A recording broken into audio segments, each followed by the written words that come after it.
वो जियो के साथ की, फिर दोबारा उसके बाद 1 साल के बाद वर्ल्ड कप था, वो स्टार स्पोर्ट्स के साथ था। तो बस इस तरह मुझे अपॉर्चुनिटीज मिलती गई और 5-6 साल गुजर गए, पता ही नहीं चला। हाँ बिल्कुल, बड़ी ज़बरदस्त तरीके से आपकी जर्नी है। हम भी आपको साथ साथ फॉलो कर रहे थे। ऑलमोस्ट मेरे कैरियर का भी जर्नलिज्म में आगाज़ 2013 से ही है। आप थोड़ा सा पहले से इस फील्ड के अंदर आ चुके थे। मतलब सोशल मीडिया का बहुत ज़बरदस्त रोल रहा आपके कैरियर में। आपने सोशल मीडिया का बहुत ज़बरदस्त तरीके से अच्छा इस्तेमाल किया। हमने देखा कि ट्विटर के ऊपर जो आपके इंटरेस्टिंग स्टैट्स होते थे वो विद इन अ मिनट्स बहुत ज़बरदस्त तरीके से वायरल होते थे और उससे आपको बहुत ज़्यादा फ़ायदा हुआ।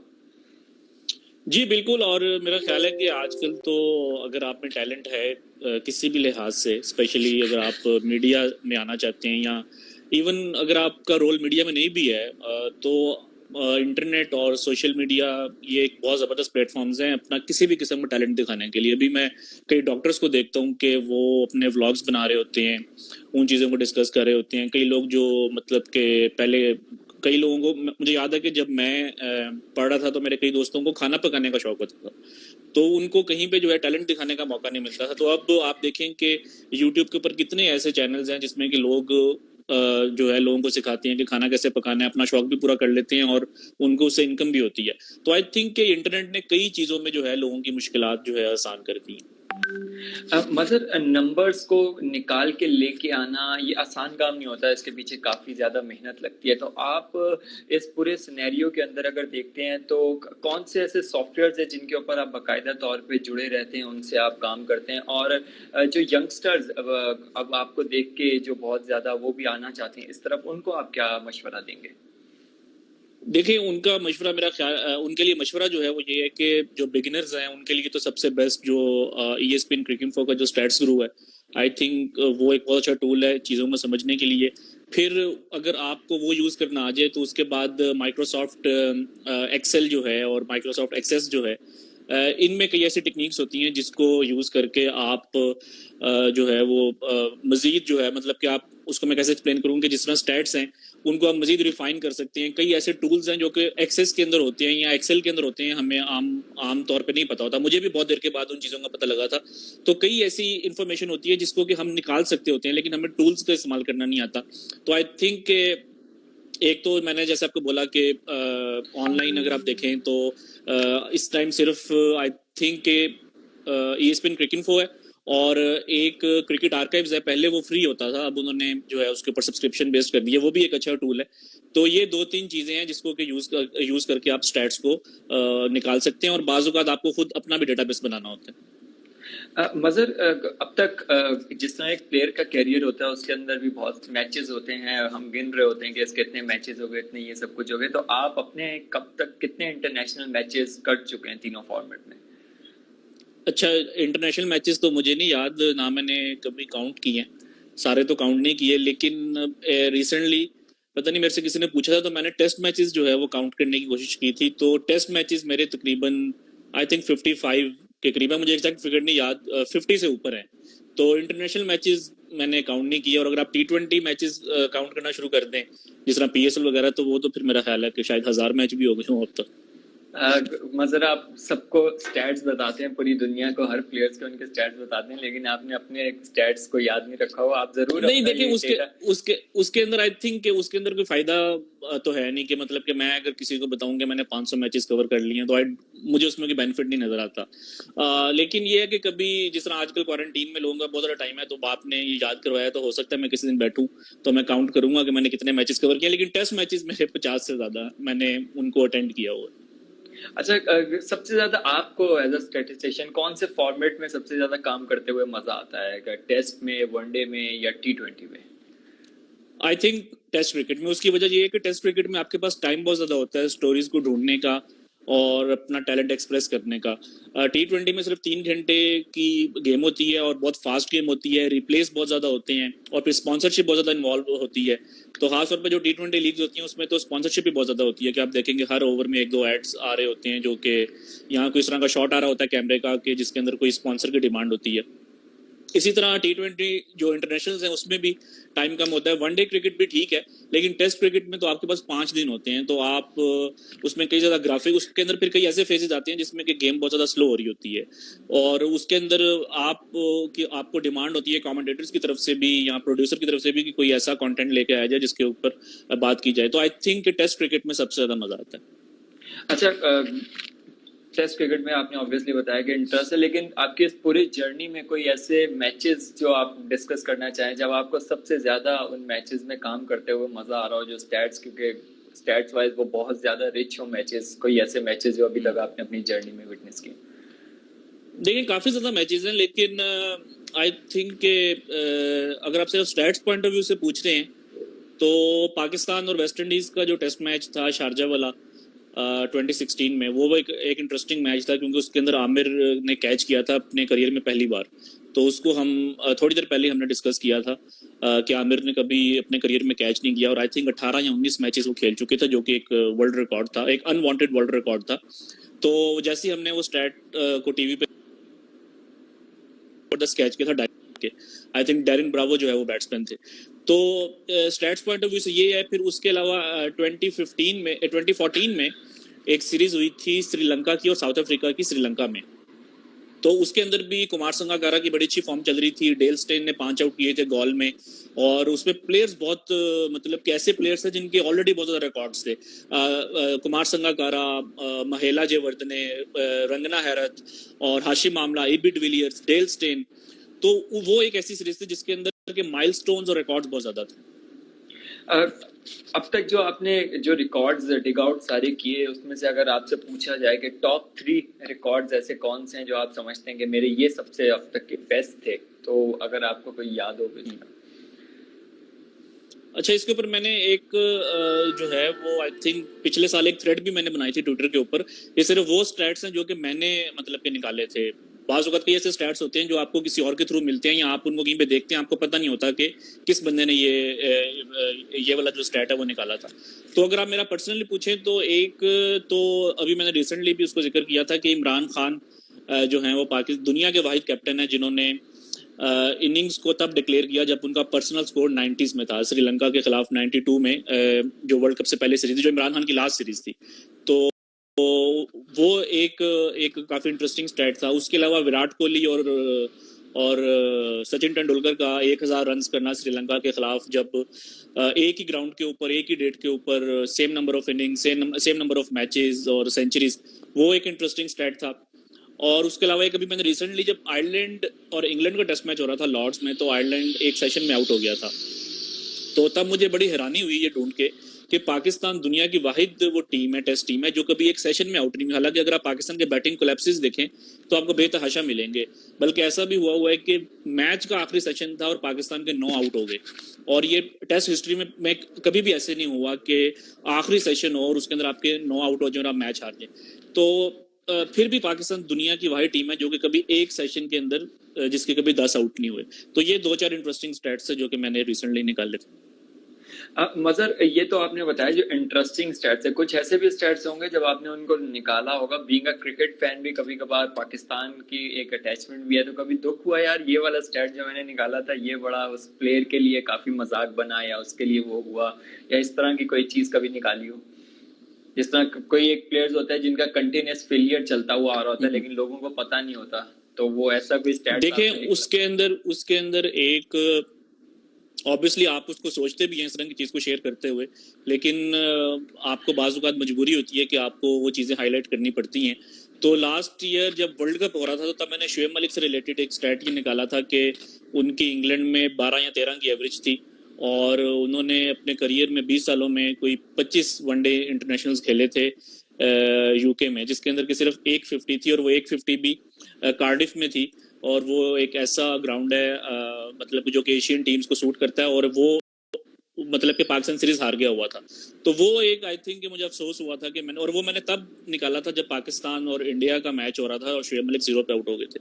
तो ऑब्वियसली आपको अफसोस तो होता है कि आप क्यों जो है वो इस तरह के कोई स्टैट को शेयर करें, लेकिन आपको बाज़ औक़ात हाईलाइट करना पड़ता है। मजर, अगर बात करें, हम थोड़ा सा आते हैं करंट सिनेरियो में जो सूरत हाल चल रही है, उमर अकमल के हवाले से बहुत बात की जा रही है। नंबर्स में आपको कैसा देखते हैं? हमेशा बात की जाती है कि उमर अकमल जितना टैलेंटेड प्लेयर हमें बहुत अरसे बाद मिला था, और सारी क्या नंबर्स उनको वाकई इस आर्ग्यूमेंट को सपोर्ट करते हैं कि वाकई वो इतने टैलेंटेड थे जितना उनके साथ ये जोड़ा जाता रहा है? जी बिल्कुल, आई थिंक टैलेंट में तो किसी को कोई शक नहीं होना चाहिए। He is the youngest batsman to score 1000 runs in T20 internationals. जब उन्होंने 1000 रन्स कंप्लीट किए थे तो तब वो यंगेस्ट थे। और पीएसएल की भी जो पहली पीएसएल थी वो परफॉर्मेंस आपके सामने है, जो पाकिस्तान की fastest 50s and T20 internationals में, उसमें भी उमर अकमल का नाम है। बहुत यंग एज में थे, 2009 का डेब्यू था, और 2010 में जो उन्होंने सेमीफाइनल में इनिंग्स खेली थी अगेंस्ट ऑस्ट्रेलिया सेंट लूसिया में, इवन तो पाकिस्तान मैच हार गया था, लेकिन वो बहुत ज़बरदस्त इनिंग्स थी। फिर टेस्ट डेब्यू के ऊपर सेंचुरी, और बहुत मेरा ख्याल है कि पाकिस्तान के फवाद आलम पहले बैट्समैन थे जिन्होंने अवे फ्रॉम होम डेब्यू के ऊपर सेंचुरी की, और उसी साल में उमर अकमल सेकंड थे। डनीडन जो कि एक मुश्किल वेन्यू है, और शेन बॉन्ड जैसे बॉलर सामने थे, मुश्किल कंडीशंस थी, वहाँ पे उमर अकमल ने टेस्ट डेब्यू के ऊपर सेंचुरी की। सेकंड इनिंग्स में भी आई थिंक 70 ऑड रन किए थे। तो उनके टैलेंट में तो किसी को शक नहीं है, हमेशा से वो बहुत ज़्यादा टैलेंटेड बैट्समैन रहे हैं, और पावर हिटर अच्छे थे। लेकिन अनफॉर्चुनेटली वो नहीं अपने टैलेंट को संभाल सके, या जो उनको फेम वगैरह मिला उस चीज़ को नहीं संभाल सके। और 10 साल से, जब से उमर अकमल आए हैं, 2009 का उनका डेब्यू है, और पहली जो कंट्रोवर्सी हमें सुनने को मिली थी वो 2010 में थी, 9-10 के टूर पे जब पाकिस्तान ऑस्ट्रेलिया गया था, तो उन्होंने इंजरी फेक की थी क्योंकि कामरान अकमल को ड्रॉप किया जा रहा था। तो उन्होंने कहा था कि अगर मेरा भाई नहीं खेलेगा तो मैं भी नहीं खेलूंगा। तो जब सरफराज का डेब्यू हुआ था होबार्ट में, तो 10 सालों में हमें सिर्फ कंट्रोवर्सी ज़्यादा मिली हैं, परफॉर्मेंसेस कम मिली हैं। तो एक अनफॉर्चुनेट चीज़ है पाकिस्तान क्रिकेट के लिए। मतलब जब ये पूरे आपने सारे सिनेरियो को देख रहे होते हैं स्टैट्स के ऊपर, ऑब्वियस सी बात है नंबर्स के ऊपर, तो ऐसे कोई आप प्लेयर समझते हैं जो बहुत ज्यादा अनलकी रहे, बहुत ज्यादा परफॉर्मेंस भी उनके साथ जुड़ी रही, लेकिन स्टिल वो किसी ना किसी वजह से अपने टैलेंट को नहीं जस्टिफाई कर सके? ऐसे कौन कौन से प्लेयर आप समझते हैं? देखें, एक तो फवाद आलम है। फवाद आलम ने डेब्यू के ऊपर सेंचुरी की कोलंबो में, और उनको ओपन करवाया गया जो कि उनकी रेगुलर पोजीशन नहीं थी, फिर भी उन्होंने जस्टिफाई किया। और उसके बाद न्यूजीलैंड चले गए, न्यूजीलैंड में उनको नंबर 3 पे खिला दिया गया। तो वो मेरा ख्याल थोड़ी सी ज्यादती थी फवाद आलम के साथ। सिर्फ 3 टेस्ट मैचेस खेले हैं अभी तक, if I am not mistaken, 3 या 4 खेले हैं, अभी मेरे एग्जैक्टली ज़हन में नहीं है, लेकिन 4 से ज़्यादा नहीं खेले। तो मैंने एक बार ये स्टैट निकाला था कि पाकिस्तान के जितने भी प्लेयर्स हैं जिन्होंने टेस्ट डेब्यू के ऊपर सेंचुरी की है, उसमें सबसे कम जो टेस्ट मैचेस खेले हैं वो फवाद आलम ने खेले हैं।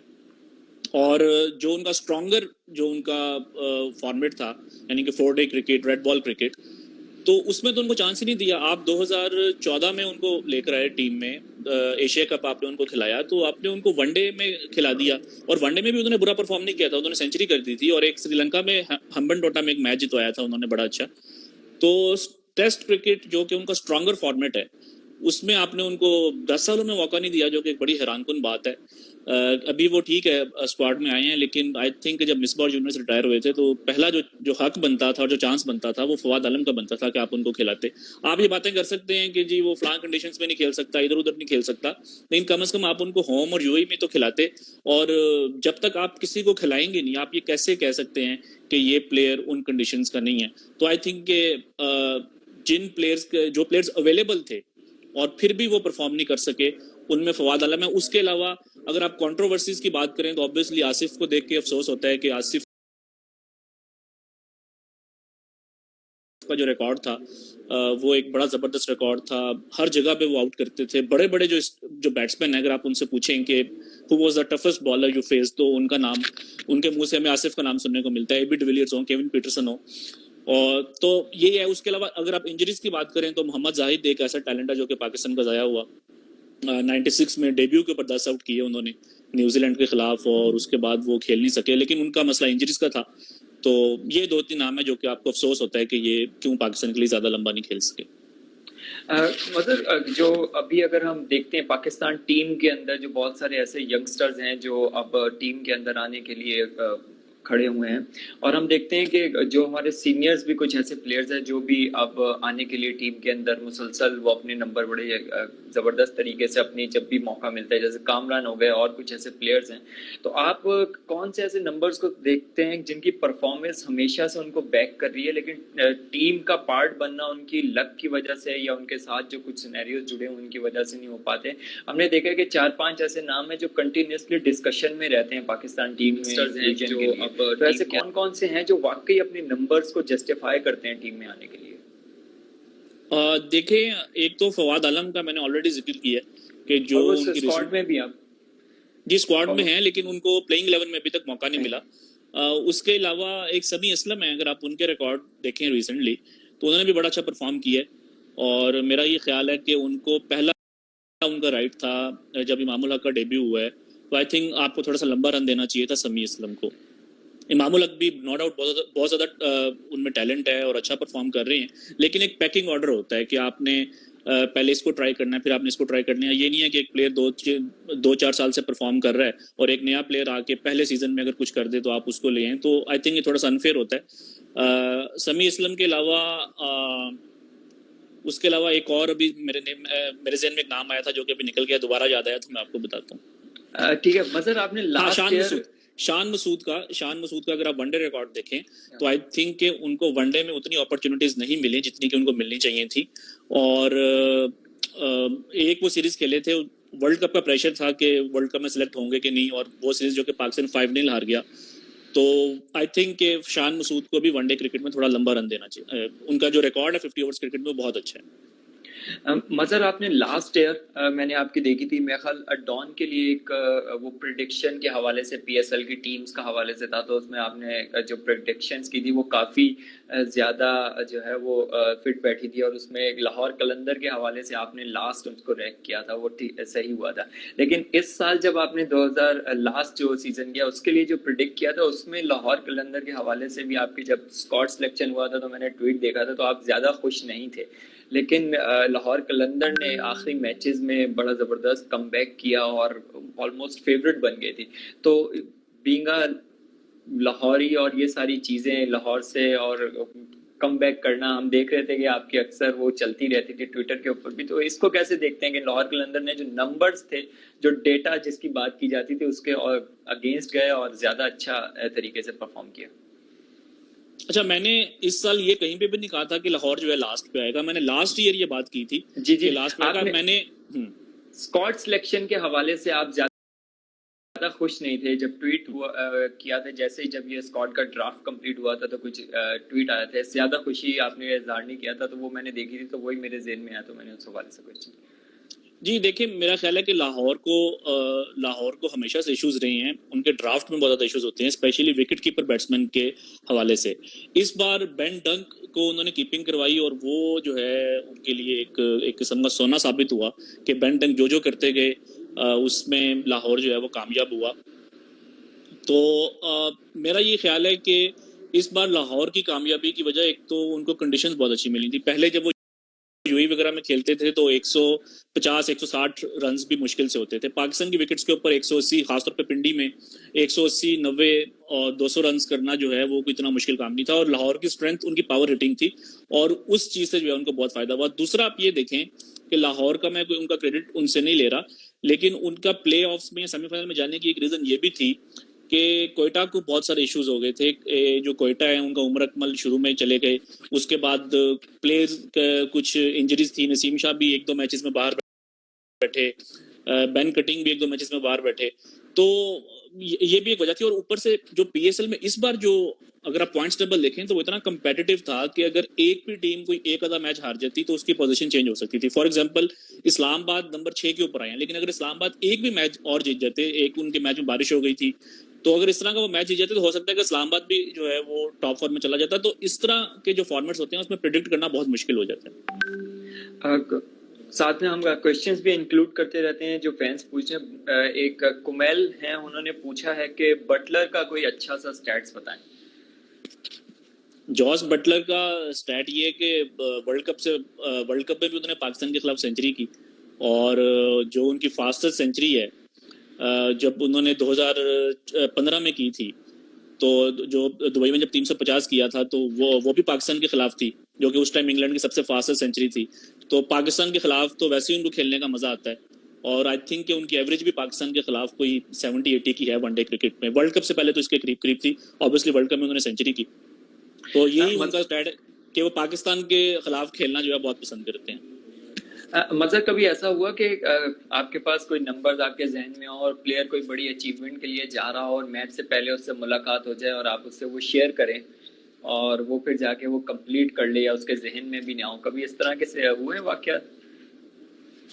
नहीं, मुझे एग्जैक्टली याद नहीं है। एक दो बार वैसे मैंने जिक्र किया हुआ, मैंने यासिर शाह को एक दो बार बताया था, उनका जो स्टीव स्मिथ के अगेंस्ट रिकॉर्ड है वो मैंने बताया था उन्हें। उसके अलावा ये है कि मैंने एक बार मिकी आर्थर को ये बोला था कि पाकिस्तान की और श्रीलंका की सीरीज हो रही थी 2017 में, तो मैंने मिकी आर्थर को 5th वनडे मैच से पहले ये बोला कि ऐसा कभी नहीं हुआ कि पाकिस्तान ने 5 मैच की सीरीज खेली हो और एक भी नो बॉल ना की हो। तो मिकी ने मुझे ये बोला कि ये मैं स्टैट जो है ना वो अपनी टीम को मैच के बाद बताऊंगा, ये ना हो कि कोई जिंक्स हो जाए। तो वो पाकिस्तान ने 5 मैचेस खेले, पाकिस्तान श्रीलंका की वनडे सीरीज थी, 5 मैचेस में पाकिस्तान ने एक भी फ्री हिट कंसीड नहीं की। तो वो एक बड़ा अच्छा स्टैट था, और वो बाद में मैंने मिकी को बोला कि आप टीम को बता सकते हैं। सही। अच्छा, आपकी जो हमने देखा है कि मिसबाह उल हक से काफी ज्यादा देखते हैं कि क्लोज भी हैं और वो सारी, जब मिसबाह की जो लास्ट सीरीज थी, अगर हम वेस्ट इंडीज की देखते हैं अभी, मेरा ख्याल नेक्स्ट मंथ उसको हुआ था, 2016 था ये शायद, तो उसके अंदर एक चीज हुई थी कि आप लिख रहे थे क्रिकेट ऑस्ट्रेलिया के लिए, एक कोई सिनेरियो हुआ, स्टोरी से लिखने मना कर दिया, तो वो एग्जैक्टली क्या सिचुएशन बनी थी? नहीं, उसके अंदर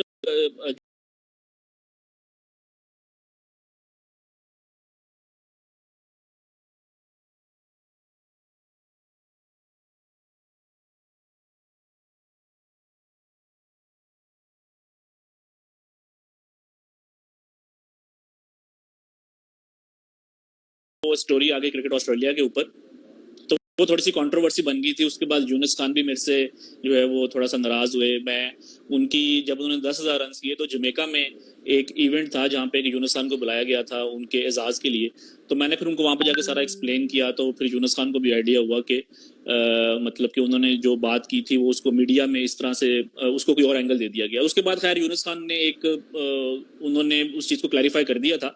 तो फिर ये है कि क्योंकि मैं नॉर्मली जो होस्ट ब्रॉडकास्टर होता है उसके साथ होता हूँ, तो मैंने खुद ही थोड़ा अवॉइड किया था कि मैं मजीद इस तरह की जो है वो कोई आर्टिकल्स वगैरह, मतलब कि इस तरह के आर्टिकल्स मेरे थ्रू ना जाएं। लेकिन ये है कि उस सीरीज में वो मैंने सिर्फ एक वही स्टोरी की थी, उसके अलावा मिसबा के मैंने एक दो कॉलम्स लिखे थे उनकी रिटायरमेंट के ऊपर, क्योंकि मैं मिसबा का घोस्ट राइटर था।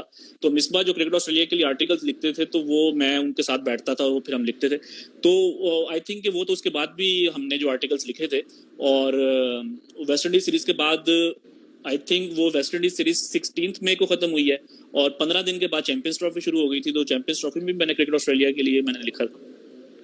मजर, कितना मुश्किल होता है कि दोनों चीजें, अभी आपने चीजें कैरी की, कभी कभार ऐसा होता है कि आपके पास बीइंग अ जर्नलिस्ट, अब आप मुख्तलिफ इदारों के लिए कहीं पे फ्रीलांस, कहीं से एसोसिएट हैं और स्टैटिस्टिशियन भी ग्राउंड में मौजूद होते हैं। कभी कभार बहुत बड़ी स्टोरी भी ऐसी होती है कि जो जर्नलिस्ट वाली होती है कि यार ये करनी चाहिए मुझे, तो कैसे दोनों चीजों को मैनेज करते हैं कि यार अभी मुझे ये नहीं करना? क्योंकि एक वो होता है कि अगर आपके पास कोई स्टोरी है तो आप चाहते हैं कि आपकी बायलाइन से जाए, तो ऐसी कभी सिनेरियो है कि बहुत सारी चीजें आपके पास आ जाएं लेकिन आपको अपनी पोजीशन की वजह से, जैसे जिस तरह एक सिनेरियो पहले हुआ था, अब इस वजह से अब रोकनी पड़ती हैं? बहुत बार ऐसा होता है और आई थिंक कि वो मेरे ऊपर लाजिम है कि मैं उन चीज़ों को जो है वो हाईलाइट ना करूं।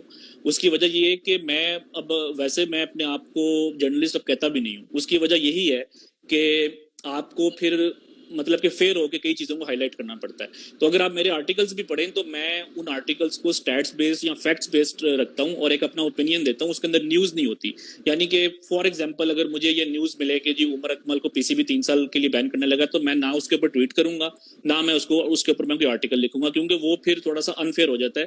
क्योंकि मेरा उठना बैठना उन लोगों में होता है जहाँ पे कि आपको न्यूज़ बहुत ज़्यादा मिलती है, जिस तरह कॉमेंटेटर्स हैं या आप कह लेंगे पीसीबी के ऑफिशियल्स हैं, तो वो आई थिंक कि उस ट्रस्ट को मेंटेन करने के लिए मुझे अपनी ये चीज़ छोड़नी पड़ी। और अगर मैंने अभी जितने भी आर्टिकल्स लिखे हैं, अभी मैं क्रिकेट ऑस्ट्रेलिया के लिए मैंने पाकिस्तान ऑस्ट्रेलिया की सीरीज की थी, वो सारे फैक्ट्स बेस्ड आर्टिकल थे और ओपिनियन बेस्ड थे। उसमें मैंने कोई भी इस तरह की न्यूज़ नहीं मैंने दी जो कि आप कह लें कि एक प्योरली जर्नलिस्टिक न्यूज़ होती है, या जिसमें कि कोई कंट्रोवर्सी हो। फिर दूसरा ये है कि अगर आपको कहीं पे पता चल रहा है कि कोई चीज़ गलत हो रही है, तो बजाय इसके कि मैं उसके ऊपर ट्वीट करूं या मैं उसके ऊपर कोई आर्टिकल लिखूं, तो मैं डायरेक्टली जो है, जो पीसीबी वो लोग हैं जिनको कि मैं जानता हूं या जिनसे मेरी थोड़ी बहुत फ्रैंकनेस है, तो उनको मैं वैसे ईमेल के थ्रू बता देता हूं कि ये जो चीज़ें हैं, अगर आप इनको इस तरीके से कर लें तो वो बेहतर हो सकती हैं। तो आई डोंट थिंक कि मैं उस कैटेगरी में आता हूँ। मैं अपने आप को बेसिकली स्टैटिस्टिशियन नहीं मतलब कि मैं इस रोल में ज़्यादा अपने आप को प्रेफर करता हूँ। बाकी जो लिखना और जो अपना ब्लॉगिंग और व्लॉगिंग है, वो साथ साथ तो चलती रहती है। मजहर, आपको क्या लगता है अब स्टैट्स को अब उतनी इम्पोर्टेंस मिलना शुरू हो चुकी है पाकिस्तान में, या स्टिल अभी स्टैट्स को उतना सीरियस नहीं लिया जाता? जैसे आपकी अगर हम शुएब मलिक के हवाले से प्रेडिक्शन देखते हैं तो वो वाकई बाद में ट्रू साबित हुई, वो फिर पाकिस्तान के लिए बहुत अच्छा एक्सपीरियंस नहीं रहा। और भी ऐसे बहुत से नंबर्स हैं, तो आप क्या समझते हैं अब स्टैट्स को उस तरह सीरियस लिया जाता है वाकई, या स्टिल अभी बहुत ज़्यादा गुंजाइश है और इसको इम्पोर्टेंस दी जानी चाहिए? देखें, पूरी दुनिया में तो बहुत ज़्यादा इनको सीरियसली लिया जाता है, जो स्टैट्स एनालिसिस होते हैं, जो फैक्ट्स होते हैं, लेकिन आई थिंक कि पाकिस्तान भी आहिस्ता आहिस्ता इन चीज़ों की तरफ जा रहा है, लेकिन अभी टोटली उस फेज में नहीं आया। उसकी एग्जांपल पाकिस्तान इंडिया का मैच है जो वर्ल्ड कप में हुआ था मैनचेस्टर में। ये जानते हुए कि विराट कोहली, रोहित शर्मा, MS धोनी, जो इंडिया के 3 मेजर बैट्समैन हैं, वो पाकिस्तान के स्पिनर्स के ऊपर आउट ही नहीं होते, लिटरली आउट नहीं होते। अगर आप पिछले 7-8 साल निकाल लें जो पाकिस्तान इंडिया के मैचेस हुए हैं, तो ये जो उनके 3 मेजर बैट्समैन हैं, ये स्पिनर के ऊपर आउट ही नहीं होते। अगर होते भी हैं तो इनकी एवरेज जो है वो कोई 80-90 और स्ट्राइक रेट 100 के करीब होता है। उसके बावजूद पाकिस्तान ने 3 फास्ट बॉलर्स खिलाए, जबकि सब लोग पाकिस्तान को ये कह रहे थे कि आपको 4 फास्ट बॉलर्स खिलाने चाहिए। और मुझे याद है कि मिसबाउल हक तब एक वेबसाइट के लिए कमेंट्स कर रहे थे, उन्होंने भी ये बोला था कि पाकिस्तान को 4 फास्ट बॉलर्स खिलाने चाहिए। आपके पास शाहीन अफरीदी थे, हसनैन थे, वो दोनों बैठे रहे और आपने 2 स्पिनर्स खिला दिए जो कि इंडिया की स्ट्रेंथ है। तो उससे जो है आप देखेंगे वो 300 रन कर गए। अगर वहां पे हसनैन या शाहीन अफरीदी होते तो आई डोंट थिंक कि इंडिया ने 300 रन करने थे, और बारिश भी आ गई। बल्कि उसमें अगर इंडिया को आप 250 तक अगर आप उनको कंटेन कर लेते, तो हो सकता है कि डकवर्थ लुईस के ऊपर पाकिस्तान को कोई अच्छा टारगेट मिल जाता। तो वो आई थिंक कि इस तरह की चीज़ें जो कि पाकिस्तान को अभी भी सोचना होंगी। इसी तरह अभी रिसेंटली मिसबाउल हक ने एक ये बात की ऑस्ट्रेलिया टूर से पहले कि हमारी कोशिश ये होगी कि हम पावर प्ले को जीतें। T20 क्रिकेट में जो टीम पावर प्ले जीत जाती है वो मैच जीत जाती है। तो वो ये एक अच्छी सोच थी, लेकिन जब वहां पे जाके उन्होंने टीम खिलाई, जो आखिरी मैच था T20 इंटरनेशनल ऑस्ट्रेलिया में, उसके अंदर पाकिस्तान का टॉप ऑर्डर था बाबर आजम, हारिस सुहेल, इमामुल हक और मोहम्मद रिजवान। अब आप मुझे बताएं कि इन चारों का जो स्ट्राइक रेट है वो 120 से कम है।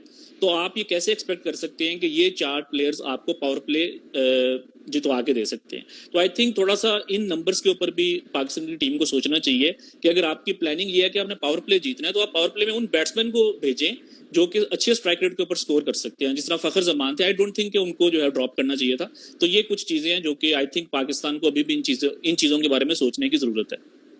इसी से कनेक्टिंग एक चीज है, मतलब कभी ऐसा हुआ कि आपने किसी को बताया हो कि यार ये चीज है, ये आप देख लें, और उसने इग्नोर कर दी, और बाद में उसके बाद वो आपके पास आया, उसने बोला यार तुम ठीक कह रहे थे, हमें इस तरह की स्ट्रेटेजी अपनानी चाहिए थी?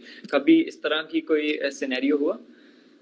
वह बहुत बार हुआ है, लेकिन मैं वो बता नहीं सकता, क्योंकि वो फिर जो प्लेयर है वो माइंड कर जाएगा कि अगर मेरी उससे एक ऑफ द रिकॉर्ड बात हुई है, या कोई कोच है मेरी, अगर उससे ऑफ द रिकॉर्ड बात हुई है और वो मेरी चीज़ से एग्री कर रहा है लेकिन वो उसको इम्प्लीमेंट नहीं कर पाया, तो आई थिंक वो थोड़ा सा अनफेयर होगा कि अगर मैं उसका नाम लूँ। लेकिन इस तरह कई बार हो चुका है। अच्छा वज़र, कैप्टेंसी के लिए स्ट्रेटेजी प्लानिंग एक होती है, और उसके अंदर किस तरह किस बैट्समैन को किस तरह वो किया जाए, उसमें नंबर्स बहुत ज़्यादा इंपॉर्टेंट है। आप क्या समझते हैं पाकिस्तान में अब उस तरह की प्लानिंग अब होने लग चुकी है, या अभी स्टिल वो वाली चीज़ मिसिंग है? हम लोग जो पाकिस्तान टीम के साथ भी अगर देखते हैं, जो लोग जुड़े हुए हैं उनके अंदर वो इस तरह के लोग अभी भी वैसे मौजूद नहीं है जो स्ट्रेटेजी के अंदर जो नंबर वाइज जो है वो रिचली उनको बता सकें। उस वो जो ऑस्ट्रेलिया के अंदर जिस तरह और जो दीगर टीम जो सॉफ्टवेयर यूज करती हैं, जिस तरह फुटबॉल के अंदर जो लेटेस्ट टेक्नोलॉजी यूज होती है, हमने देखा था कि जर्मनी ने जो सैट सॉफ्टवेयर है वो भी यूज किया था अपनी जो उनकी लास्ट वर्ल्ड कप की जो विनिंग थी उसके अंदर।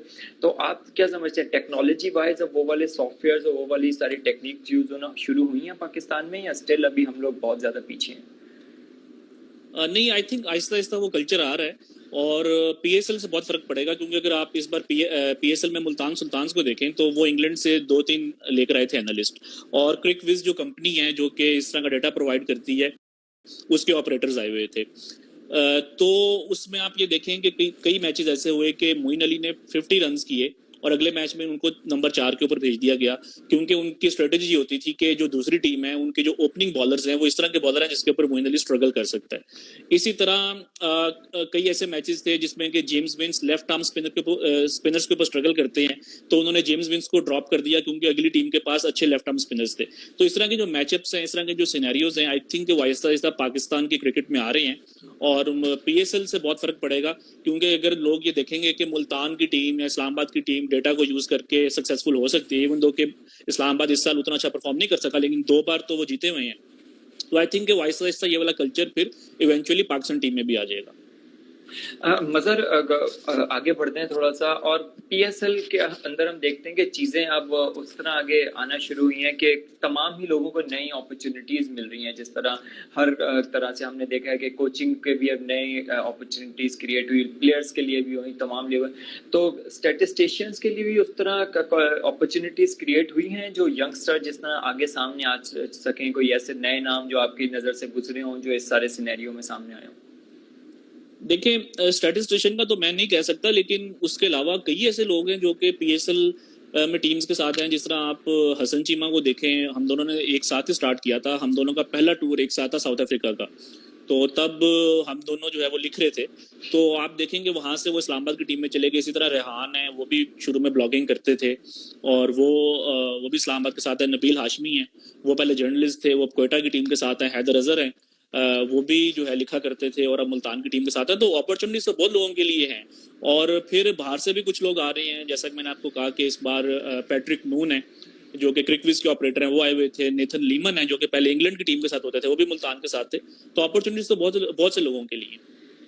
मजहर थोड़ा सा आपकी लाइफ की तरफ आते हैं। सिर्फ क्रिकेट पे ही ज्यादा टाइम गुजरता है, देखते हैं इसके नंबर्स निकालते रहते हैं, या फिर और स्पोर्ट्स में भी इंटरेस्ट है, उसको भी आप क्लोजली फॉलो करते हो?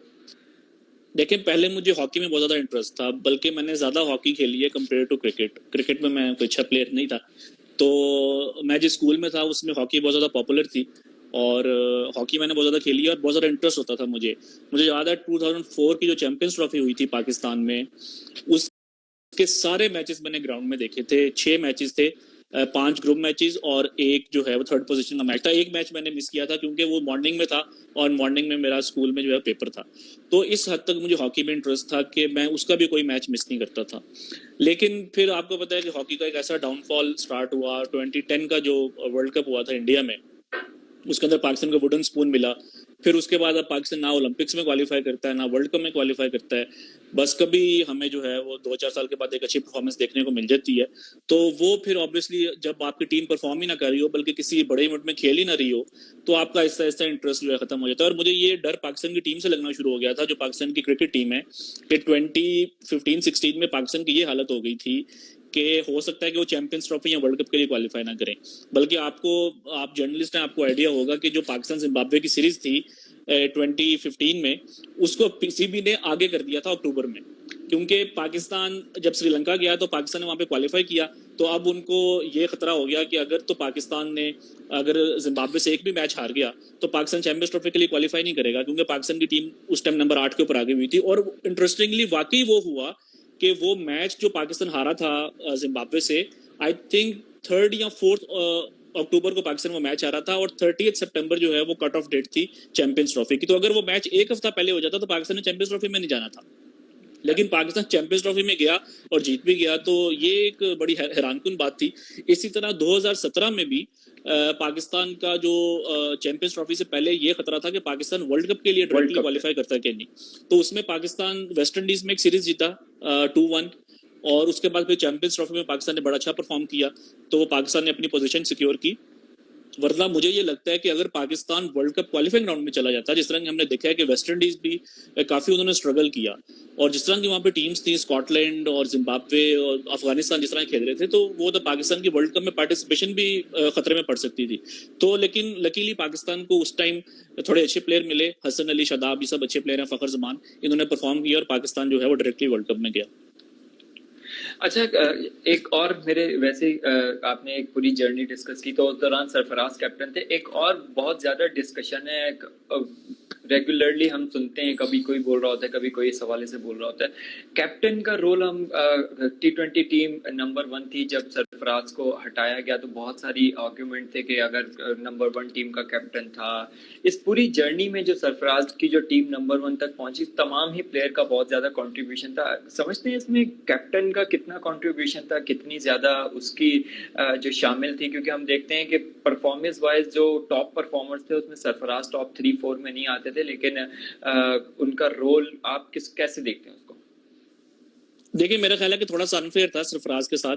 आप उनको वनडे क्रिकेट से या टेस्ट क्रिकेट से तो ठीक है, आप उस चीज़ को जस्टिफाई कर सकते थे, लेकिन T20 में जिस तरीके से वो उन्होंने टीम को लीड किया था, और कोयटा ग्लैडिएटर्स के लिए भी जो उनकी परफॉर्मेंसेस थी, तकरीबन हर साल ही उनकी टीम फाइनल में जाती थी, और उस टाइम तो लास्ट टाइम तो जीत भी गए थे वो। तो मेरा ख्याल है कि उनको T20 से रिमूव नहीं करना चाहिए था, और अभी भी मेरा ख्याल है कि T20 वर्ल्ड कप में कीपर उन्हीं को होना चाहिए।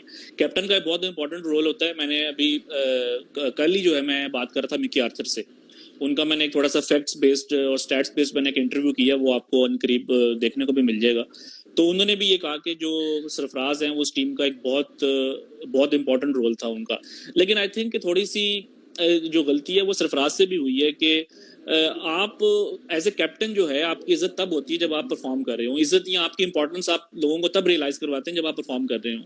और सरफराज अपने आप को नीचे नीचे करते जा रहे थे। वनडे क्रिकेट में तो ये नौबत आ गई थी कि वो नंबर 7-8 के ऊपर चले गए थे। तो आई थिंक ये थोड़ा सा उनको नहीं करना चाहिए था, उनको चैलेंज एक्सेप्ट करना चाहिए था, उनको ऊपर आना चाहिए था। इवन T20 क्रिकेट में भी आई थिंक वो T20 क्रिकेट में ओपन भी कर सकते थे। तो और मोस्टली जो क्रिकेट सरफराज के टाइम पे जब हुई है वो यूएई वगैरह में हुई है, वहां पे तो वैसे स्पिनर्स को वो अच्छा खेलते हैं। तो लेकिन फिर भी आई थिंक सरफराज को T20 टीम में होना चाहिए। आपने मेरा नेक्स्ट जो क्वेश्चन था उसका आंसर उसी में दे दिया कि मैं पूछना चाह रहा था कि नंबर वाइज क्या पाकिस्तान टीम को रिजवान के साथ ही कैरी करना चाहिए, या सरफराज या कामरान, तो आपने पहले ही बता दिया। आगे बढ़ते हैं। बाबर आजम को आप एज अ कैप्टन, उनके डिसीजंस और कितना मेच्योर देख रहे हैं, कितना उनको जो है फर्क नजर आ रहा है कि जैसे जैसे वो आगे मैचेस कैप्टन किए जा रहे हैं? देखिए, अभी तो उन्होंने ज्यादा कप्तानी की नहीं है, टू बी ऑनेस्ट। ऑस्ट्रेलिया में कितने मैचेस, 2-3 मैचेस हुए थे, एक में तो बारिश हो गई, और उसके बाद पाकिस्तान में बांग्लादेश के साथ 2 मैचेस हुए हैं अभी। तो आई थिंक इतनी जल्दी आप किसी को जज नहीं कर सकते। कैप्टन बनने में बहुत ज्यादा टाइम लगता है। अभी उनकी एज सिर्फ 25 साल है, और सिर्फ T20 इंटरनेशनल्स में वो कप्तानी कर रहे हैं। PSL में भी कप्तान नहीं है, और भी किसी फॉर्मेट में उन्होंने कप्तानी नहीं की। तो it's too early to say anything. लेकिन अगर पीसीबी ने ये डिसीजन ले लिया है कि बाबर आजम हमारे कैप्टन हैं, तो आई थिंक उनको एक लंबा रन देना चाहिए। अब आप उनको 2-3 साल तक एक लंबा रन देखें, उसके बाद आप ये सोचें कि इन्होंने परफॉर्म किया या नहीं, या इनकी जो स्ट्रेटजी है वो किस हद तक ठीक है। लेकिन अगर आपने एक डिसीजन ले लिया है तो आपको उसको, उस प्लेयर को रन देना चाहिए लंबा। बिल्कुल ऐसे ही है। अगर जाहिर सी बात है जितना लंबा वो जाएंगे, और आगे अभी आप देखते हैं क्या सिचुएशन कोरोना के बाद निकलती है, क्योंकि एक एशिया कप है, वर्ल्ड कप है, और फिर और भी दीगर चीजें। वनडे की टीम का अब तक कैप्टन पाकिस्तान ने अनाउंस नहीं किया है। आप क्या समझते हैं कि कौन सा ऐसा प्लेयर कैंडिडेट आपको कौन ठीक लगता है कि जो पाकिस्तान टीम को अगर अभी उसको दी जाए टीम, तो आगे जो फिर हम नेक्स्ट वर्ल्ड कप तक अपनी एक अच्छी टीम भी तैयार करें और एक कंपेटिटिव टीम हो फिर? देखें, आई थिंक पाकिस्तान का एक बहुत बड़ा अलमिया ये रहा है कि हम लोग प्लेयर्स को ग्रूम नहीं करते। जब कोई कैप्टन होता है तो आपके पास कोई वाइस कैप्टन नहीं होता, और जब वो प्लेयर जाने लगता है तो आप एकदम से किसी और को कैप्टन बना देते हैं। मतलब कि मुझे याद है 2017 में जब सरफराज को टेस्ट कैप्टन बनाया है, तो उससे पहले वाइस कैप्टन अजहर अली थे। तो जब मिसबा यूनुस रिटायर हुए तो आपने एकदम से सरफराज को कैप्टन बना दिया। मैं ये नहीं कह रहा कि वो कोई डिसीजन गलत था, लेकिन जो एक प्रोसेस होता है कि आप, अगर आपकी प्लानिंग में ये था कि सरफराज ने आपको फ्यूचर में लीड करना है, तो आप उनको 2 साल पहले वाइस कैप्टन बना देते। इसी तरह अब एक्चुअली एक बहुत ही अनआइडियल सिचुएशन है पाकिस्तान के लिए कि आपको यही नहीं समझ आ रही कि आपने किस प्लेयर ने सरफराज को रिप्लेस करना है एज कैप्टन। आइडियली या जो मेरा जो पॉइंट ऑफ व्यू है वो ये है कि हमें शान मसूद को आज से 2 साल पहले वनडे टीम में ले आना चाहिए था, जब उनका बड़ा अच्छा एक सीजन गया था। उन्होंने एक सीजन में 1000 रन किए थे और 100 से ज्यादा की उनकी एवरेज थी लिस्ट ए क्रिकेट में, जो 50 ओवर्स क्रिकेट होती है। दुनिया में सिर्फ 2 ऐसे प्लेयर्स हैं जिन्होंने एक सीजन में 1000 रन किए हों और उनकी 100 से ज्यादा की एवरेज हो, एक शान मसूद है और एक माइकल बेवन है। तो आई थिंक उसके बाद शान मसूद को टीम में लेकर आना चाहिए था। अगर आपने उनको 2 साल खिलाया होता, हो सकता है कि आज वो आपको कैप्टन करने के लिए तैयार होते। और मैं आपको ये भी बताऊं कि बाज़ वक़्त ऐसा होता है कि किसी प्लेयर की परफॉर्मेंस बहुत ज़्यादा नहीं होती, उसकी एवरेज आपको 40-50 की नहीं मिलती, लेकिन उसका टीम में रोल होता है या उसकी कप्तानी इतनी अच्छी होती है कि आपको कुछ चीज़ों के ऊपर कॉम्प्रोमाइज़ करना पड़ता है। आप स्टीफन फ्लेमिंग को अगर देखें, आप स्टीफन फ्लेमिंग की एवरेज देखें, उनकी टेस्ट क्रिकेट में 40 की एवरेज थी और उन्होंने कितने साल उन्होंने न्यूजीलैंड को लीड किया, आई थिंक 8-9 साल या मे बी 10 साल। इसी तरह आप डैरेन सेमी को देखें, डैरेन सेमी की परफॉर्मेंस ऑर्डिनरी नहीं थी वेस्ट इंडीज के लिए, एक टीम मैन थे, टीम को साथ रखते थे, तो उसका फायदा हुआ। शान में वो एक पोटेंशियल नजर आता है, लीडरशिप लिखे हैं, पाकिस्तान पढ़े लिखे लोग ही हैं, खासतौर पे हमारी क्रिकेट में। और ये पहले भी 1-2 जगह पे मैं ये बात कर चुका हूँ, पता नहीं लोग तो किस सेंस में लेंगे, लेकिन मेरा ये मानना है कि जब आप किसी यूनिवर्सिटी वगैरह एडमिशन लेते हैं तो अक्सर आपको स्पोर्ट्स बेस के ऊपर मिलता है। ये अगर चलो स्टडीज में इतना नहीं है, लेकिन इसकी स्पोर्ट्स अच्छी है तो हम इसको एडमिशन दे देंगे। इसी आपकी एक स्पोर्ट्स टीम है, उसके अंदर स्पोर्ट्स में कोई से अच्छा नहीं है कि आपको टॉप प्लेयर्स होते हैं, लेकिन वाइज अच्छा है कि उसको थोड़ा सा उसको उसका मिलना चाहिए। मिसबा ने क्यों पाकिस्तान की 5-6 साल कप्तानी की, क्योंकि मैन मैच, उनकी जो मैन मैच स्किल्स थी वो अच्छी थी, पढ़े लिखे थे। उसमें भी ये चीज नजर आती है कि अगर आपको 50 की एवरेज पे नहीं भी रन करके दे रहे, और अगर उनकी एवरेज 40 तक की भी है, वनडे क्रिकेट में अगर उनकी 35 की भी एवरेज है, तो आप और बहुत सारे काम ले सकते हैं टीम में। तो मेरा एक, अगर आप मेरे से पूछें तो मेरा कि आप उनको टीम में 1-2 साल खिलाते और अब उनको शायद वो तैयार होते ऐसे कैप्टन। लेकिन अब क्योंकि और कोई ऑप्शन नहीं है आपके पास, तो फिर आपको बाबर आजम की तरफ जाना पड़ेगा, क्योंकि बाबर आजम पाकिस्तान के T20 के भी कैप्टन है, तो आई थिंक देना चाहिए। मजहर, हमारे पास एक क्वेश्चन है, आलिया अहमद जिन्होंने क्वेश्चन पूछा है कि जो विराट और जो बाबर आजम कंपेयर किया जाता है, ये कितनी हद तक जस्टिफाई, अगर दोनों की जर्नी को हम देखते हैं कि दोनों के रिकॉर्ड्स अक्सर शेयर हो रहे होते हैं, तो उनका कंपैरिजन बनता है अभी टू अर्ली? देखिए, कंपैरिजन करने में उनकी बुराई नहीं है। आप कंपेयर करनी है तो आप रिसेंट परफॉर्मेंस को कंपेयर कर सकते हैं। आप ये बात कर सकते हैं कि बाबर आजम के 2019 में इतने रन हैं, तो विराट कोहली के कितने रन हैं, दोनों की एवरेज क्या है, दोनों का स्ट्राइक रेट क्या है, उस सेंस में तो कर सकते हैं, कोई बुराई नहीं है। और कंपैरिजन से ये मतलब नहीं होता कि कोई प्लेयर से बड़ा हो गया। जहां तक बात है ओवरऑल उनको कंपेयर करने की, तो वो थोड़ा सा अनफेयर हो सकता है, क्योंकि बाबर आजम का डेब्यू हुआ है 2015 में और विराट का डेब्यू हुआ है 2008, तो 7 साल का फर्क है।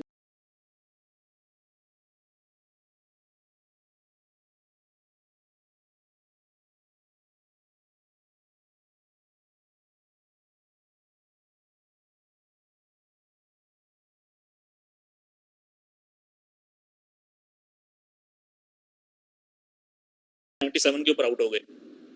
इसी तरह वनडे में देखें, 2019 में जो उनकी एवरेज जो है और जो उनका स्ट्राइक रेट है, वो विराट कोहली की तरह गई है। तो और इसीलिए विराट कोहली नंबर 1 है इस टाइम वनडे रैंकिंग्स में, 2 पे रोहित शर्मा है और 3 पे बाबर आजम है। तो इस हद तक तो कंपैरिजन जायज है, लेकिन अगर आप ओवरऑल जो उनका करियर है अगर आप उसको कंपेयर करें तो वो थोड़ा सा अनफेयर हो जाता है।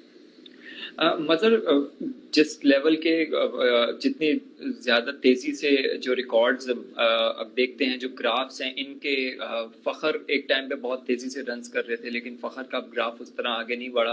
लेकिन इमाम और अगर बाबर को अगर हम देखते हैं, ये वो पाकिस्तान के यंगस्टर जो बड़े कंसिस्टेंटली अपने अपने फॉर्मेट के अंदर बड़े ज़बरदस्त तरीके से जितना भी जैसे एक बाबर के ऊपर टेस्ट को लेके कुछ क्रिटिसिज्म होता था, उन्होंने उनको बिल्कुल गलत साबित किया। फिर इमाम की तो सिलेक्शन के ऊपर ही बहुत बड़ा क्वेश्चन मार्क और क्रिटिसिज्म होता था, लेकिन उन्होंने अपने नंबर से प्रूव किया है।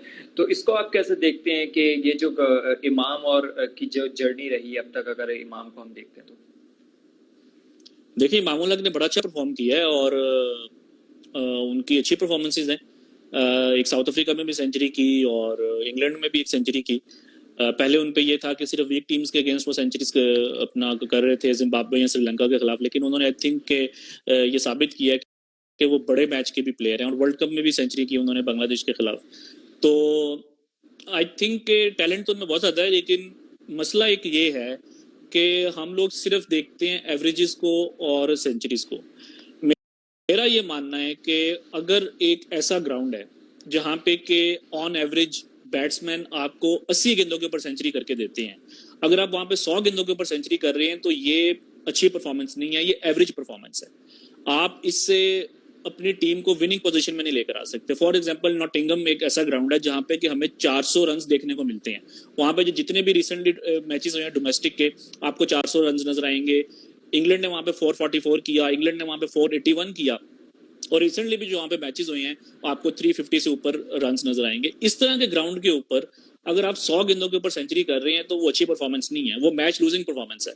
क्योंकि अगर आपको याद हो जो नॉटिंघम में भी जो मैच हुआ था पाकिस्तान का इंग्लैंड का वर्ल्ड कप से पहले, तो उसमें बाबर आजम ने 104 रन के ऊपर सेंचुरी की थी, पाकिस्तान ने 340 रन किया, लेकिन फिर भी ये इनिंग्स के फौरन बाद ही आपको पता लग गया था कि पाकिस्तान ये मैच हार जाएगा। और मुझे याद है जो इनिंग्स ब्रेक हुई थी उसके अंदर रमीज राजा 10 स्पोर्ट्स के ऊपर कमेंट्स कर रहे थे, तो उन्होंने वहां पे पाकिस्तान की इनिंग्स को बहुत ज्यादा क्रिटिसाइज किया था, और तब सबको ये पता था कि पाकिस्तान इस टोटल को डिफेंड नहीं कर सकता। अब वही जो सेंचुरी 104 गेंदों के ऊपर हुई है, अगर आप उसको 80 बॉल्स के ऊपर करते या 90 बॉल्स के ऊपर करते, तो जो 15 जो बॉल्स थी वो आप किसी जो आपके पावर हिटर्स होते हैं या जो लेट ऑर्डर में बैट्समैन होते हैं, अगर आप वो खेलते और उसके ऊपर एक्स्ट्रा 15-20 रन करते, तो वो जो 340 का जो टारगेट है वो आपका 360 तक पहुंच जाना था।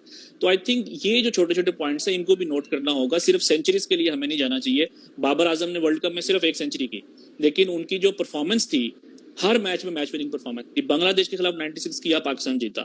इंग्लैंड के खिलाफ 60 समथिंग किया, पाकिस्तान जीता। साउथ अफ्रीका के खिलाफ जो उनकी इनिंग्स थी उसमें भी पाकिस्तान जीता। तो सिर्फ सेंचुरी करने से आप मैच नहीं जीतते, आपको मैच विनिंग रोल प्ले करना होता है। हफीज ने इंग्लैंड के खिलाफ वर्ल्ड कप में 80 रन किए ऑफ 60 बॉल्स, वो सेंचुरी के लिए जा सकते थे, लेकिन अगर वो वहां पे सेंचुरी के लिए जाते तो आपके जो 15-20 रन है वो कम हो जाने थे। जो आप तो ये भी चीजों को आई थिंक के माइंड में रखना चाहिए प्लेयर्स को। जो आपने अभी जो बात की, जो अपनी इनिंग्स के हवाले से जो पूरा आपने कंक्लूड किया, सेल्फिश इनिंग्स के हवाले से कहा जाता है कि इमाम को उनकी इनिंग्स के ऊपर बोला गया था, बाबर को भी इस हवाले से बात की गई थी। आप क्या लगता है कि मालूम चल जाता है कि जब आप देख रहे होते हैं कि चैट्स यार ये मैच भी देख रहे हैं कि यार ये प्लेयर इस टाइम अपने लिए खेल रहा है, अपने लिए टीम के लिए खेल रहा है, वो फील आ जाती है जब आप बैठे हुए होते हैं लाइव कर रहे होते हैं? देखिए आई थिंक सेल्फिश करना थोड़ा सा हार्श होगा। आई डोंट थिंक कि कोई भी जो बैट्समैन है वो इस इंटेंशन से खेलता है कि मैंने सेल्फिश इनिंग्स खेलनी है, मैंने अपनी सेंचुरी करनी है। लेकिन बात ये है कि हम लोगों ने सिचुएशन इस तरह की बना दी है। मैंने एक बार एक प्लेयर से बात की, उससे मैंने उससे ये सारी बातें जो डिस्कस की कि यार अगर एक ग्राउंड के ऊपर 100 गेंदों के ऊपर सेंचुरी आपने करनी है जहाँ पे कि बाकी लोग 80 या 75 बॉल्स के ऊपर करते हैं, तो इसमें वो तो उस प्लेयर ने मुझे ये कहा कि जब हम 70-80 रन करते हैं तो हमें कोई अप्रिशिएट ही नहीं करता, लोग सिर्फ सेंचुरीज को देखते हैं। और ये उसकी बात ठीक थी प्लेयर की। तो आई थिंक थोड़ा सा हमें कल्चर को भी चेंज करना होगा। जो हमारे फैंस हैं उनको भी इस चीज को जरा समझना होगा कि जरूरी नहीं है कि एक प्लेयर सेंचुरी करके ही आपको मैच जितवा के दे। बाज़ औक़ात ऐसा होता है कि एक प्लेयर 40-50 रन भी करता है। मैं आपको इसकी एक एग्जांपल देता हूँ। मेरी एक बात हुई थी एक बार एक कोच के साथ। ट्रेंट वुडहिल एक कोच हैं और वो T20 क्रिकेट में काफ़ी इन्वॉल्व होते हैं। तो मैंने उनसे ये सारी बातें डिस्कस की। उन्होंने मुझे कहा कि एक जो बैट्समैन है वो 100 गेंदों के ऊपर सेंचुरी करता है, दूसरी टीम का 2 बैट्समैन आके जो है 40 बॉल्स के ऊपर 50 करते हैं। तो उन्होंने 2 बैट्समैनों ने मिलके 80 बॉल्स के ऊपर 100 रन कर दिए, आपके एक बैट्समैन ने 100 गेंदे खेल के 100 रन किए, तो 20 रन का डिफरेंस तो यहाँ पे आ गया। तो जरूरी नहीं है कि आपको 100 रन ही मैच जितवा के दे सकें। आपको बाज़ औक़ात जो एक आप कह लें कि गेम की जो कॉन्टेक्स्ट होता है या जो सिचुएशन होती है उसके अंदर बाज़ औक़ात 30-40 रन भी बहुत ज़्यादा इंपॉर्टेंट होते हैं। आप लोगों को सुन के हैरत होगी, आंद्रे रसल जो इस टाइम दुनिया के सबसे डेंजरस बैट्समैन है, उनकी T20 इंटरनेशनल्स में एक भी 50 नहीं है। आप उनका रिकॉर्ड देख लें, लेकिन क्या वो मैच विनर नहीं है? और वो वनडे क्रिकेट में भी मैच विनर है, वो T20 में भी मैच विनर है। तो आई थिंक ये जो चीजें हैं इनको भी प्लेयर्स को सोचना होगा। बाकी आई डोंट थिंक कि कोई प्लेयर जो है सेल्फिश इनिंग्स खेलता है। हर एक प्लेयर को की यही सोच होती है कि आपने टीम को जो है वो मैच जितवाना है। क्रिकेट में मसला ये है कि माइलस्टोन्स के ऊपर बहुत ज़्यादा फोकस होता है। मैं अभी ब्रायन लारा की इनिंग्स की हाइलाइट्स देख रहा था और दुनिया के सब, मैंने अपने करियर में जितना भी मैंने देखी है क्रिकेट पिछले 15-20 सालों में एज ए फैन या एज ए स्टैट्समैन, मैंने ब्रायन लारा जैसा बैट्समैन अपनी लाइफ में नहीं देखा। लेकिन मैं उस इनिंग्स के ऊपर मैंने थोड़ा सा सोचा जो उन्होंने 400 रन किए थे, और मैं हैरान रह गया कि तीसरे दिन तक जाके जो है वेस्ट इंडीज खेल रहा था। आजकल के दौर में मैं नहीं मान सकता कि कोई भी टीम, टेस्ट टीम की जो है वो डे 2 से पहले अपनी इनिंग्स को डिक्लेयर ना करे। तो इससे ये पता चलता है कि लोगों का क्रिकेट में कितना ज्यादा फोकस होता है माइलस्टोन के ऊपर, कि 400 रन होने थे तो वो तीसरे दिन तक खेलते रहे, उसके बाद जाके उन्होंने उस इनिंग्स को डिक्लेयर किया। इसी तरह जब उन्होंने 375 किया था तो आप देखें कि जैसे ही उन्होंने रिकॉर्ड तोड़ा तो मैच रुक गया, गैरी सोबर्स आ गए एंटीगा में, और कितनी देर के लिए मैच रुका रहा। लेकिन अब जो है वो क्रिकेट चेंज हो गई है। आज अगर कोई बंदा ब्रायन लारा का रिकॉर्ड तोड़ता है तो कोई प्लेयर ग्राउंड में आके उस प्लेयर को अप्रिशिएट नहीं करेगा, या ग्राउंड नहीं, या मैच नहीं रुकेगा। आपको फौरन जो है जो अगला स्टेप है उसको आपने उसकी तरफ जाना होगा। तो आई थिंक कि क्रिकेट में पहले माइलस्टोन्स के ऊपर बहुत ज्यादा फोकस होता था, पर्सनल रिकॉर्ड्स के ऊपर बहुत ज्यादा फोकस होता था, जो कि अब आहिस्ता आहिस्ता खत्म होता जा रहा है। और आई थिंक कि आहिस्ता आहिस्ता पाकिस्तान के प्लेयर्स को भी ये रियलाइज करना चाहिए कि सेंचुरी से कुछ फर्क नहीं पड़ेगा, आपको मैच जितवाना होगा। मतलब ये पर्सनल रिकॉर्ड की और आपने बात की तो पुरानी चीज़ों की बात की, एक मेरे जहन में क्वेश्चन आया। आपने एक रिकॉर्ड भी बड़ा इंटरेस्टिंग शेयर किया था इमरान खान के हवाले से, जिन्होंने 90s में डिक्लेयर कर दी थी इनिंग्स। पर्सनल रिकॉर्ड के लिए आप देखते हैं कि इमरान खान की किस तरह कितने उनके पास ऐसे मौके थे जब वो अपने पर्सनल रिकॉर्ड क्रिएट कर सकते थे, उन्हें नहीं किए? कोई ऐसी चीज़ माइंड में है कुछ जो बता सकें?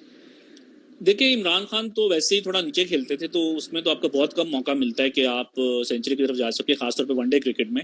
लेकिन उनकी एक लीडरशिप की क्वालिटी थी कि वो हमेशा चैलेंज एक्सेप्ट करते थे। 92 के वर्ल्ड कप से पहले इमरान खान अपने करियर में सिर्फ एक बार नंबर 3 के ऊपर खेले थे, अपने पूरे करियर में वनडे क्रिकेट में।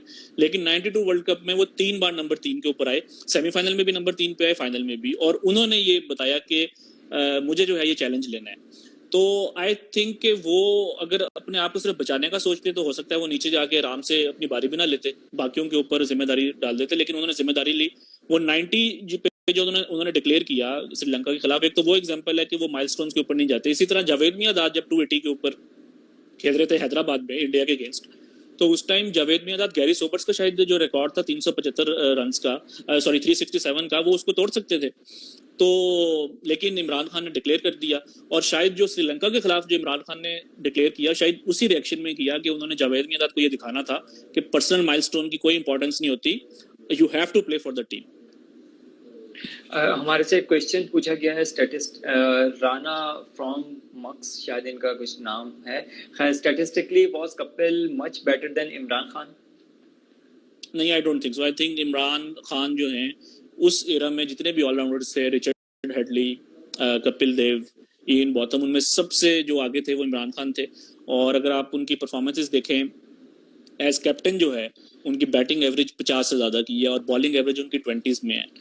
और मतलब कि उनके रिकॉर्ड्स आपके सामने हैं। आपको बहुत दुनिया में ऐसे कम बैट्समैन मिलेंगे जिनका कि जो या ऑलराउंडर्स मिलेंगे जिनका जो डिफरेंस है बॉलिंग एवरेज का डिफरेंस और बैटिंग एवरेज का जो डिफरेंस है उसमें इतनी ज़्यादा डिस्पैरिटी हो। तो आई थिंक के जो ग्रेटेस्ट ऑलराउंडर आए हैं क्रिकेट की हिस्ट्री में वो गैरी सोबर्स हैं, इसमें किसी को शक नहीं है। लेकिन गैरी सोबर्स थोड़े से पुराना, इमरान खान से थोड़े से पहले के जो टाइम था उसके हैं। तो आई थिंक के गैरी सोबर्स के बाद जो सबसे बड़ा जो ऑलराउंडर आया दुनिया की क्रिकेट में वो इमरान खान है। एक और इसी हवाले से, कैप्टनसी के हवाले से बहस चल रही थी, तो बात हो रही थी, तो एक बड़ी इंटरेस्टिंग चीज़ है, जो मिसबा की जो विनिंग स्ट्रेक है वो इमरान खान से ज़्यादा है। और इसके हवाले से भी बहस होती रही कि टेस्ट के अंदर कौन बेहतर कप्तान था। तो आप इसको किस तरह देखते हैं, नंबर्स इसको किस तरह देखते हैं? देखिए, चंदर पॉल के अगर विव रिचर्ड्स से ज्यादा रन है तो इसका ये मतलब तो नहीं है कि चंदर पॉल विव रिचर्ड्स से बहुत बड़े बैट्समैन थे। यहाँ आपको कई ऐसे बैट्समैन मिल जाएंगे जिनके रन विव रिचर्ड्स से ज्यादा हैं। तो मिसबा की नो डाउट उनकी जो परफॉर्मेंसेज हैं उनको आप डिनाई नहीं कर सकते। नंबर 1 लेके गए पाकिस्तान को टेस्ट में, इंग्लैंड को 2-0 हराया, 3-0 हराया, ऑस्ट्रेलिया को 2-0 हराया। तो आई थिंक के फिर इंग्लैंड में जाके 2 मैचेस जीते, वेस्ट इंडीज में सीरीज जीते। तो मिसबा की जो परफॉर्मेंसेज हैं वो अपनी जगह है, इमरान खान की परफॉर्मेंसेज अपनी जगह है, लेकिन अगर आप सिर्फ नंबर्स के ऊपर तो हम बात नहीं कर सकते। ओवरऑल आई थिंक कि इमरान खान की जो लीडरशिप क्वालिटी है या इमरान खान की जो परफॉर्मेंसेज हैं वो आई थिंक कि इमरान खान बहुत बड़े कैप्टन थे। पाकिस्तान की हिस्ट्री के सबसे बड़े जो कैप्टन आए हैं ओवरऑल अक्रॉस ऑल 3 फॉर्मेट्स वो इमरान खान है। अच्छा, अब हम वाइंड अप की तरफ भी जाएंगे। अब मैं थोड़ा सा चाहूंगा कि आपसे आपके पर्सनल फेवरेट भी पूछता रहा हूँ और आपसे भी जानता जाऊँ। टेस्ट टीम के अंदर अगर आप अगर टॉप बैट्समैन आप बताएं कि वो मैं इसको सबसे ज्यादा हाई रेट करता हूँ अभी मतलब कि अभी जो एक्टिव प्लेयर्स हैं नहीं, पाकिस्तान के ओवरऑल प्लेयर्स हैं। पाकिस्तान के जो सबसे बड़े बैट्समैन आए हैं वो I think Javed Miandad, bowler Wasim Akram. और अगर हम विकेट कीपिंग की तरफ जाएं तो विकेट कीपर राशिद लतीफ। बल्कि अभी कल ही जो है मैं वो हाइलाइट्स देख रहा था, बेंगलोर का जो क्वार्टर फाइनल था 96 का पाकिस्तान मैच हार गया था और उसमें राशिद लतीफ ने एक डाइव मार के जो कैच किया था, आई थिंक सिद्धू थे वकार यूनुस की बॉलिंग पे। और अगर आप उनका स्टाइल देखें वो इतने स्टाइलिश कीपर थे कि आप उनको देखते ही रह जाते थे कि जिस तरीके से वो कीपिंग करते थे, खड़े होते थे, एक हाथ से बॉल को ऐसे ऐसे फेंकते जाते थे। तो मैंने राशिद लतीफ जैसा प्लीजिंग विकेट कीपर अपनी लाइफ में नहीं देखा। ओवरऑल अगर बात की जाए, पूरी वर्ल्ड से अगर बात की जाए, तो उसमें आप किसको बैट्समैन में ऑल टाइम फेवरेट आपका? ऑल टाइम ब्रायन लारा जो मैंने देखे हैं। और क्या कहते हैं बॉलर अगेन वसीम अकरम। और विकेट कीपर एडम गिलक्रिस्ट, क्योंकि उनकी बैटिंग परफॉर्मेंसेस बहुत ज्यादा है। लेकिन अगर आप सिर्फ प्योरली विकेट कीपिंग की बात करें बैटिंग को छोड़ के, देन अगेन राशिद लतीफ। और अगर हम पूरे सिनेरियो में फील्डिंग को देखें तो ऑब्वियसली वो तो जॉन्टी रोड से ज्यादा हमने कोई अच्छा फील्डर नहीं देखा आज तक, बल्कि वो एक ऐसे प्लेयर हैं जिन्होंने अपनी बहुत सारी क्रिकेट सिर्फ फील्डिंग की वजह से खेली। मज़र, अब हम अपने प्रोग्राम को वाइंड अप करते हैं। थैंक यू फॉर टाइम, बहुत मज़ा आया, बहुत नई चीज़ें आपसे बात करके पता चली और काफ़ी कुछ मुझे पर्सनली मेरे लिए बहुत अच्छी इंफॉर्मेशन थी। कुछ क्वेश्चन एंड में रह गए हैं, वो अगर यहाँ पे कर लें ख़त्म तो ऑल टाइम फेवरेट कैप्टन तो मेरे ख्याल से आप इमरान खान बता चुके हैं। और एक किसी अयाज खान ने पूछा अगर कोई आपकी फील्ड में आना चाहे तो वो कहाँ से आ सकता है, इसका भी क्वेश्चन आप आंसर दे चुके हैं। अगर दोबारा अगर इस हवाले से बता दें। मैंने ऑलरेडी मैंने शुरू में भी बात की थी और आई थिंक हमारा टाइम भी खत्म होने वाला है, 1 घंटे के बाद ऑलरेडी सेशन खत्म हो जाता होता है। तो आई थिंक कि आप ब्लॉग लिखें, आप व्लॉग बनाएं